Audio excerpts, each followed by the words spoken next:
originali ir, sakyčiau, unikali knyga. Lietuviškai tikrai neteko nieko panašaus matyti apie tėvystę, būtent kalbėjimą apie tai, ką reiškia būti tėčiu. Šiandien labai daug kalbama apie šeimą, daug kalbama labai apie formalius dalykus, ten kaip ji turi atrodyti, kiek žmonių, kokiais santykiais jie turi susirišę būti, bet visgi čia yra kalbėjimas ir apie patį turinį, ir apie kalbėjimas apie tėvystę, buvimą tėvu, galų gale apie tai, kad tėvas gimsta kartu, kai gimsta vaikas. Ir kas tikrai nematėte šitos knygos, tai labai rekomenduoju su ją susipažinti, tikrai ne vien tėvams. Noriu pristatyti ir šio pokalbio dalyvius. Tai visų pirma, dabar galvoju, kokiais čia atrasti gražiausius pristatymo žodžius gydytojui Alekseičikui, bet nes manau, kad daugelis atėjote būtent dėl jo, ne tik tai dėl Epšteino į šitą diskusiją, tai galiu pasakyti, kad kukliai, kad turbūt geriausias Lietuvos psichoterapeutas. Man užtenka tai kokumo. Ne, dar daugiau aš jaučiu, kad aš esu visų čia esančių tėvas. Jo, tai kad nenusikastumėte, paskui tikrai gydytojas papasakos, manau, kažkiek ir apie savo tėtį ir tada suprasit, kad būti jo vaikais yra visai gražu ir gera. Tai taip pat yra Gabija Petronienė. Dabar jeigu reiktų pristatinėti profesiją, turbūt pasimesčiau kažkiek, nes mane visą norisi pristatinėti psichologę, tada iš karto puola eiti ir, vienu žodžiu, iš knygos sumanytoja ir knygos mama, jeigu yra tėtis, pasakysim, visų jūsų tai čia knygos mama, tai tikrai. Ir psichoterapeutas rezidencinės terapijos centro vadovas Robertas Petronis. O kaip dabar Robertą čia galvoju pristatyti? Tas, kuris kartais pataria Gabijai. Taigi aš nežinau, dabar norėčiau jūsų tada paklausti, nuo ko tada pradėtume, kadangi aš kiek suprantu, Gabija labiausiai bijo, tai tada galbūt nuo Gabijos. Dabar jeigu prisimenant tą pirmą ištaką, iš jūs kaip aš susitikau su šitą knygą, tai susitikau labai paprastai, labai atsitiktinai Birštone, reiškia egzistencinės humanistinės psichologijos institute, tiesiog prie knygų pardavėjo stalelio, pamačiau šitą knygutę, specialiai atsinešiau jums parodyti, kur man labai patiko Repino berods mergytės paveikslėlis ir aišku pavadinimas Tėvystė. Ir iš karto man tas patiko, suintrigavo tas pavadinimas, nes tėvystė, kas tokia tema iš tikrųjų, kurią aš pati buvau beveik nieko neskaičius ir menkai ką ir girdėjus iš tikrųjų, iš tėčių kalbančių ir pačiupau tą knygelę, o dar labiau suintrigavo tai, kai pamačiau, kad tai yra tėčio dienoraštis, kad tai yra ne abstrakti knyga, o tikro gyvo tėčio dienoraštis apie savo tikrą vaikiuką ir dar labiau suintrigavo tuo, koks laikotarpis yra knygoje, kad tai yra knygoje laikotarpis nuo tada, kai vaikutis dar negimęs, kai tėtis pirmą ryšį pajunta su savo laukiama mergaitė ir iki to laiko, iki metukų ir 2 mėnesių. Reiškia, pats ankstyviausias vaiko laikas. Tai mane suintrigavo, aišku, labai sudomino ir paskatino čia pat nusipirkti, nors aš visiškai nežinau nei kas yra Epšteinas, nei tiesiog apie tą knygą menkai žinau. Viltis, kad ta knyga atsakys į klausimą, o ką tėčiai galvoja, reiškia, ką tėčiai išgyvena tuo metu, kada vaikutis labai mažas, nes kaip taisyklė, kiek buvau skaičius, kiek buvau girdėjus, kiek buvau šnekėjus, tai paprastai vaiko pirmieji mėnesiai, pirmos dienos, tai mano patirtį ir tikiu, kad jūsų daugelio patirtį, tai yra visų pirma mamos žodžių laikas. Kiek, tarkim, iš pažįstamų, iš artimų, iš giminių, tai kažkaip apie vaiko ankstyviausią metą kalba mamos. Kaip jos kalba, kitas klausimas. Gal ten dažniausiai burbuliukas, pupuliukas, autitiūtė ir labai daug egzaltacijos kitą kartą, bet tą laiką įžodina visų pirma mamos. Tai čia aš jau išsiplėčiau per daug iš to viso nerimo apie tą impulsą, dėl ko aš tą knygą paėmiau į rankas. O kai ją perskaičiau, tai ji mano viltis pateisino, nežinau, ten daugybę kartų. Ir pranoko, ir jeigu taip pasistengti į porą sakinių taupant laiką pasakyti, dėl ko aš ją labai labai norėjau, jau senėjau, kokius 8 metus, kol pavyko ją su didelė Andriaus pagalba išleisti. Tai visų pirma išskirtinė, kad apskritai, kad tai yra tėvo kalba, nes aš asmeniškai, kaip ir kartojusi, niekada literatūroje iš esmės nebuvau susidūrusi su tėvo žodžiais apie vaiką, ypač apie mažiuką vaiką, dar ten kokie laiškai sūnui, kai jau tas sūnus suaugęs ar panašiai, tai kažką yra tekęs, bet apie kūdikėlį ne. Bet kuo jinai man dar ypatinga, man jinai labai, toj knygoje yra labai graži dermė tarp, kokius žodžius tinkamus rasti, tarp dienoraštiško tokio labai konkretumo. Vat, kai skaitai, aš pati būdama mama, kai skaitau tą knygą, tai tiesiog iškyla prisiminimai, nes autorius labai smulkiai rašo kaip apie vaikelio kiekvieną žingsnį, apie jo kiekvieną pokytį, kurių labai daug tais pirmais metais. Apie kiekvieną smulkmeną ir tas labai žavu skaityti iš tėčio lūpų, nes pasirodo ir tėtis geba, reiškia, visą tai matyti tikrai ne mažiau jautriai negu mama ir daugelį atvejų labai panašiai.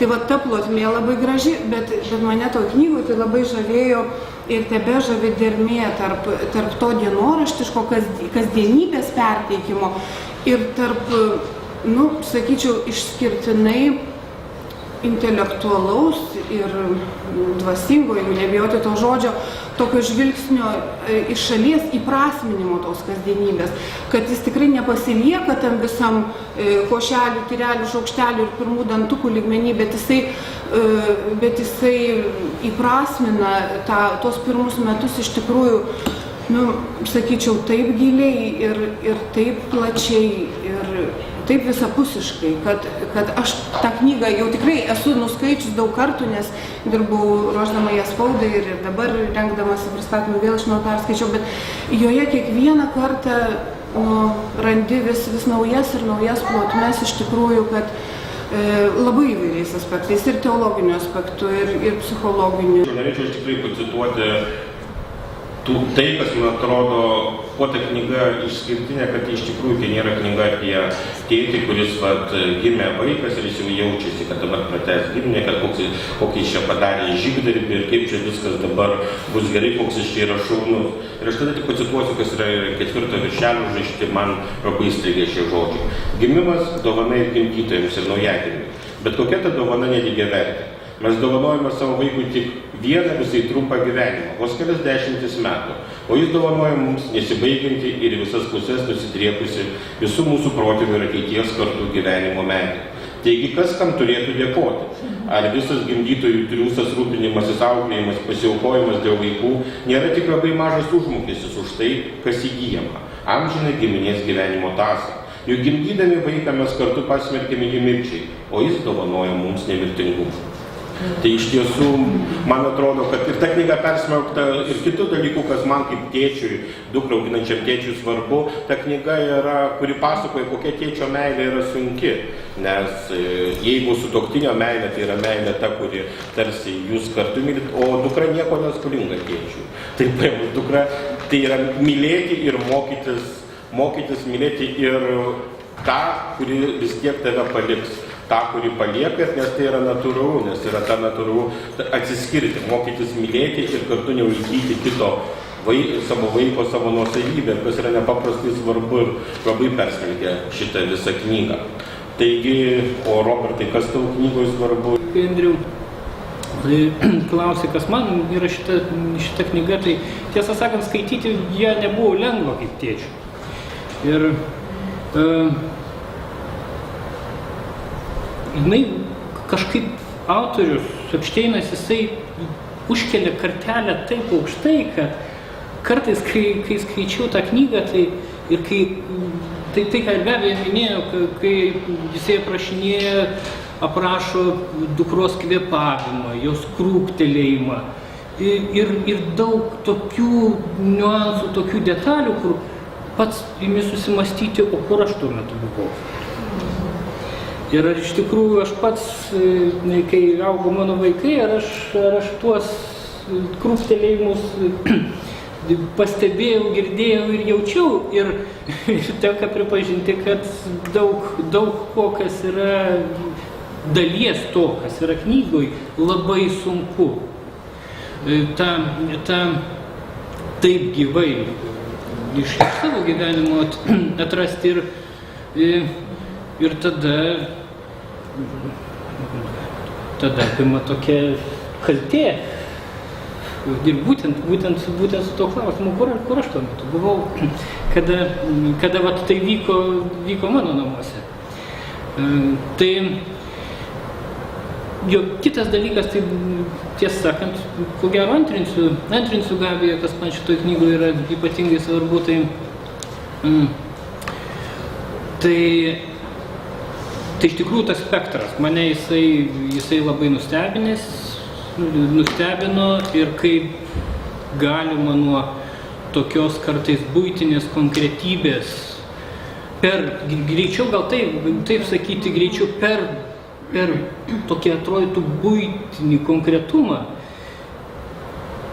pereiti prie dvasinių dalykų, prie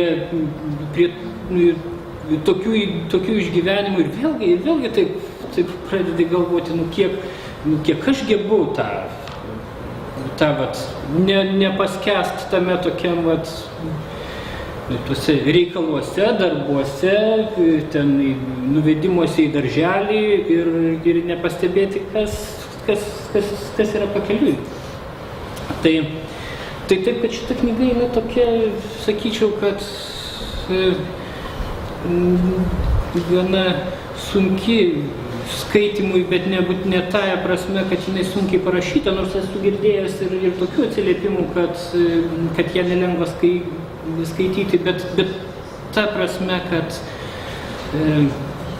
kad jinai taip užkabina tokius asmeninio labai santykių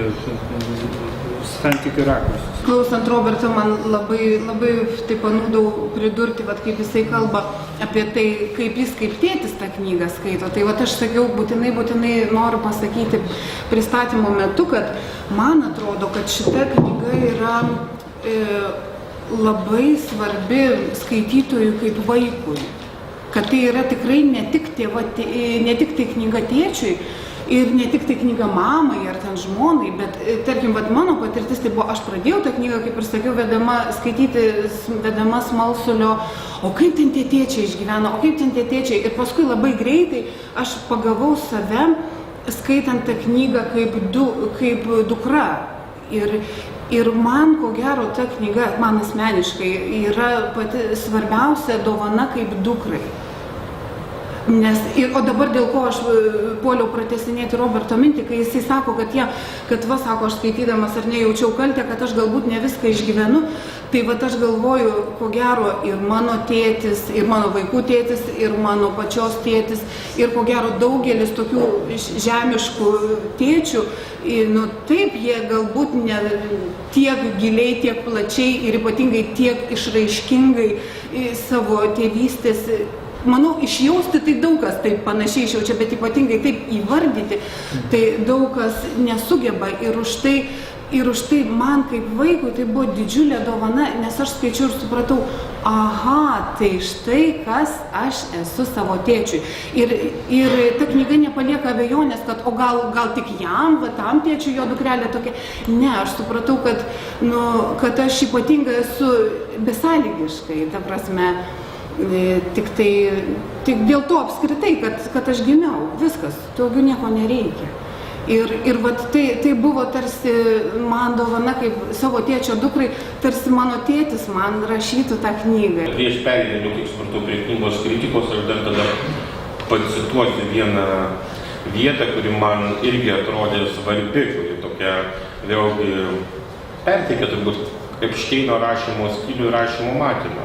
Ką išgyvena tėvas per tuos 9 laukimo mėnesius? Jeigu jis nori kūdikio ir myli jį, tuomet turėtų išgyventi džiaugsmą ir pasigėrėjimą, šventę. Betgi ne, ten viskas pilnėja, brinksta, pripūsta jėgų, o mano viduje stingdanti tuštuma, maudžianti ir išsunkinti. Tokio ilgės ir beprasmybės jausmo, kaip tai ilgą žiemą, dar niekada neteko patirti. Darbas iš rankų krinta, kad ir kiek save verčiu, o juk tai tik paskutiniai laisvi mėnesiai, kada dar gali ramiai dirbti.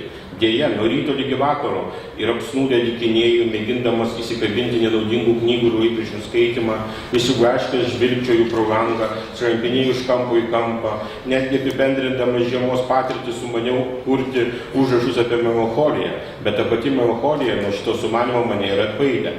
Beje, būčiau mėginęs parodyti, kad melancholija tai laiko jutimas priešingas rūpesčiui. Melancholija tai laikas grinų pavidalų, neužpildytas nieku kitu. O rūpestis visada skuba į priekį, mėgindamas aplenkti laiką ir šitaip jį sutrumpindamas.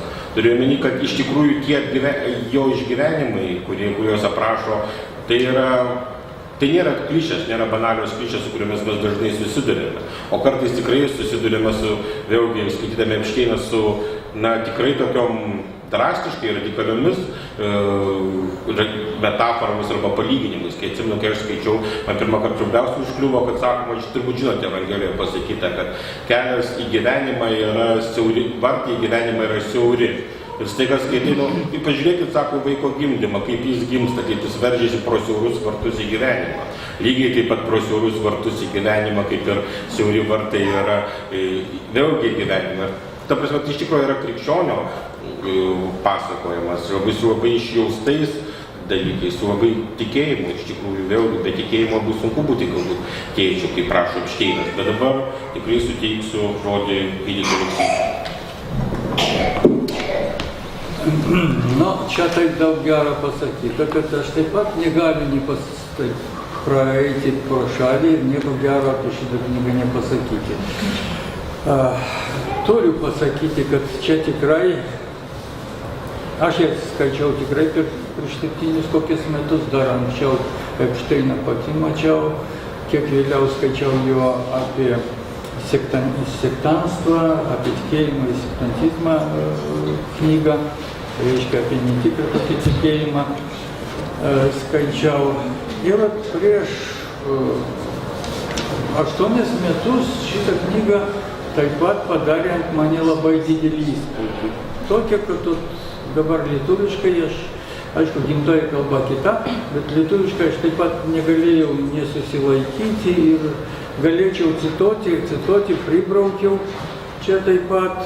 Ir jeigu sakyti geros žodžius, tai noriu pasakyti, čia knyga tikrai ne apie tėvystę, ne tik apie tėvystę, ne tik apie motinystę, ne tik apie dukrystę, taip arba, kaip čia arba sunystę, ne tik apie šeimą,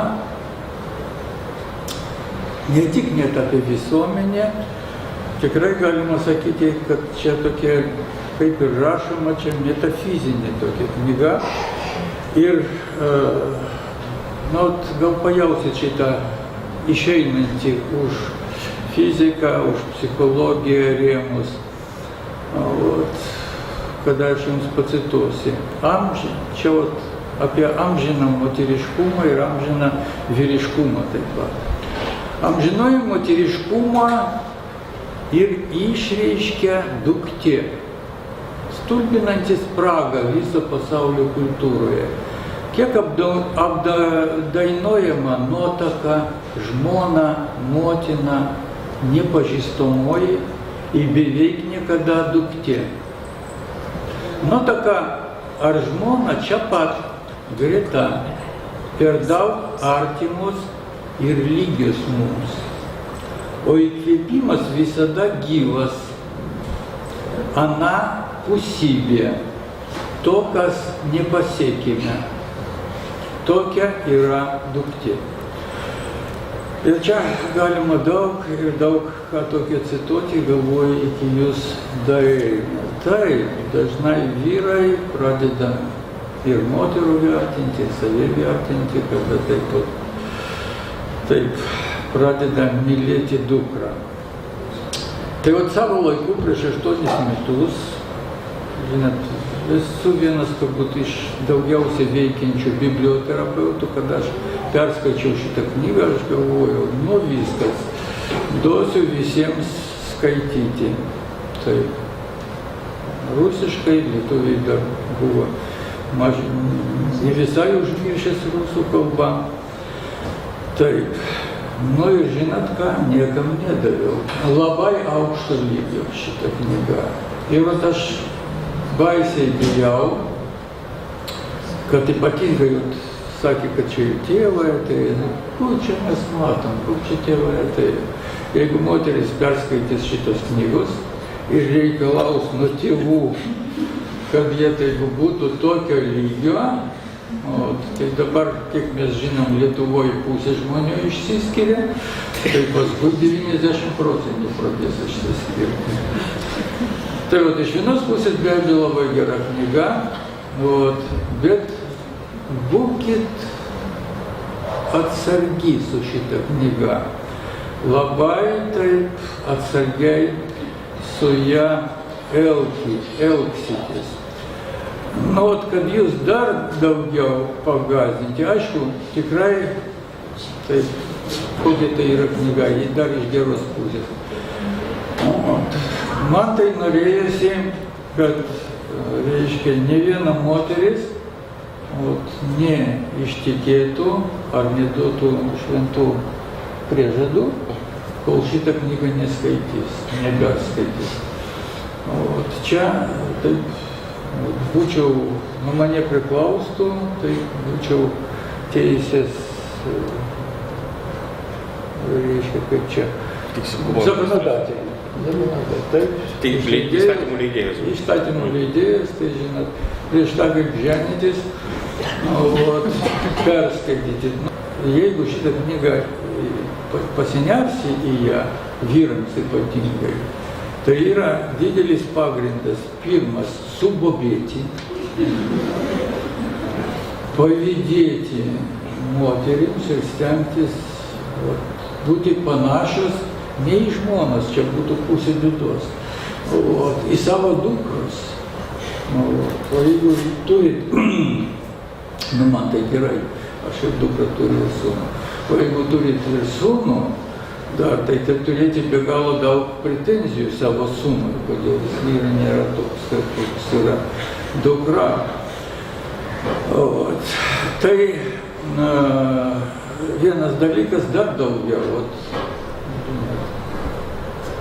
Galima gauti čia polinkį prie pedofilijos.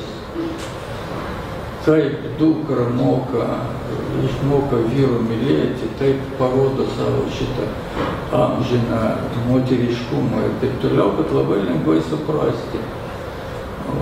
Kodėl dalis vyrų linkės daugiau mylėti mažų moterų, ar jaunų moterų, ar dar ir ne moterų, jeigu tikrus ir subrendusi. Susnima srities yra, bet kaip psichologas, kaip žmogus, tai aš jam pavyzdžių, bet jokių būdų nenorėčiau taip mylėti savo vaikų, ir dukros ypatingai, kaip jis myli.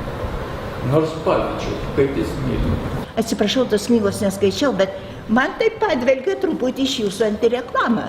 Mylimas mano vaizdas toks. Už ką mes daugiau mylim savo anūkų negu savo vaikų? Dėl to, kad jie yra priešai, anūkai, priešai mūsų priešų.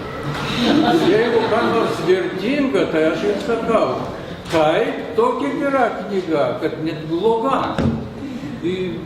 Šitąją prasme, tai aš ko gero gal ir nesutikčiau, man kaip tik ačiū už tokią reklamą. Nes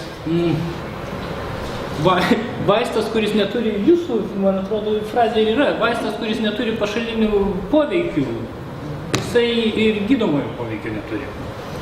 Tai yra, jeigu knyga suteikia tik tai kažkokį malonumą ir neturi kažkokio trūkumų, svorio, tai vargu, ar tai gali būti ir gera knyga. Jeigu šitoj knygoje nebūtų tos dalies, kur Epšteinas rašo apie kaltę ir apie tai, kaip jisai savo dukrą baudžia ir kaip tai yra dalis santykių, tai aš manau, kad šita knyga daug labai netektų. Manau, kad jinai tada taptų tokia saldi ir pakylėta. Ir man atrodo, vat, ta dalis jinai yra labai svarbi ir jeigu grįžtant prie mūdviejų santykių, tokio tėviško, tai man kaip sūnui būdavo visada labai svarbu jausti, kad tada, kai aš silpnas, kad būsiu palaikytas ir tada, kai aš pradedu jaustis labai taip gerai, kad gausiu per galvą. Ir vat ta tokia, būtent vat tokio prieštaringos santykių, už tokį prieštaringą santykį labai jums dėkingas. Ir šitoj knygoj aš tą iš Michailo Epšteino taip pat jaučiu. Tai yra, atrodytų, tai užima tokią nedidelę dalį, tokią mažesnę dalį. Bet mano galva tai yra ypatingai svarbi dalis šitos knygos. Aš tai galiu tik pasakyti, kad žymiai mieliau skaityčiau Alekseičiko knygą apie tėvystę negu Epšteino. Ir čia ne tai, kad komplimentas ar kas, nes iš tikrųjų, jeigu aš nebūčiau sutikęs Alekseičiko, turbūt šita knyga manęs nebūtų tiek sudominus, kiek sudomino Gabija ar kažką, nes knygos apie tėvystę galę myliu savo tėtį, bet turiu su juo įvairių santykių ir turiu galę ir pykstu, kad jis nebuvo galbūt idealus tėtis, o aš ten nebuvau idealus sūnus, bet man labai gydančiai atrodė net ne pats Alekseičikas, o jo pasakojimas apie jo tėtį. Iš tikrųjų visi, kas yra šiandien kažkaip turbūt daugiau laiko neliko, kaip Alekseičikas pasakoja apie savo tėtį ir tada klausydamasis, su kokia meilė tėvystei kalba, tada iš esmės pradedi žymiai labiau mylėti ir savo tėtį, ir tėvystę, ir galų gale mylėti ir labiau save kaip tėvą, ir savo atleisti mylėdamas kaip tėvą. Man tai iš tikrųjų, šią prasme, jeigu kalbėti apie tėvystę, man jūsų pasakojimas apie jūsų tėtį yra nepaprastai svarbus. Nes šiaip sunku kalbėti su gydytoju, kaip mes dabar, gal netrukus pasirodys, tikiuosi, pokalbis su Alekseičiku knyga, ir tikrai bus labai nuostabi ir viskas gerai, bet pavyzdžiui, užduodant bet kurį klausimą Alekseičikui, jis bet kuriuo atveju nuveda į taip galiausiai į tėtį ir pasakoja vis tiek apie tėtį. Ir pradžioje tai nesupranti, pradžioje pasimeti, kodėl taip yra, bet paskui pradeda suprasti, kad iš tikrųjų tas ėjimas prie pagrindų jis yra nepaprastai svarbus. Tai šiuo atveju iš tikrųjų, aš nežinau, čia apie tą kartelę sunku kalbėti. Kur ta turi būti kartelė. Ta kartelė yra labai unikali, bet iš tikrųjų, jeigu mes pradėtume jausti kaltę, kad nesame tokie tėvai, kaip Epšteinas aprašo, tai geriau šitos knygos neskaityti.